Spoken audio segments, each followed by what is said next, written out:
Hello friend, welcome to Akhil painting চ্যানেলে তোমাদের স্বাগতম।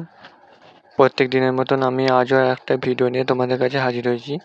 আজ আমি যেটা দেখাবো সেটা হলো একটা শিব ঠাকুর ড্রয়িং, মানে একটা লিটিল শিব, মানে শিব ঠাকুর ড্রয়িং এঁকে দেখাবো। তোমরা দেখো আমার ভিডিওটা। আমি এই ভিডিওটায় শুধুমাত্র এটা ড্রয়িং করে দেখাবো, পেন্সিল থেকে দেখাবো, কোনো রকম কালার করব না। এটা পার্ট 1-এ করে দেখাচ্ছি, কিন্তু পরের ভিডিওটা পার্ট 2-এ থাকবে, এটা কালার করে দেখাবো। তার জন্য তোমরা আমার চ্যানেলটা প্লিজ সাবস্ক্রাইব করে রাখো, যাতে পার্ট 2-এর আঁকাটা তোমরা ভালোভাবে দেখতে পারো এবং যে কালার করে আঁকাটা দেখাবো সেটা তোমরা দেখতে পারো। তার জন্য ভিডিওটা পুরোটা কন্টিনিউ ওয়াচ করো এবং চ্যানেলটা সাবস্ক্রাইব করে রাখো।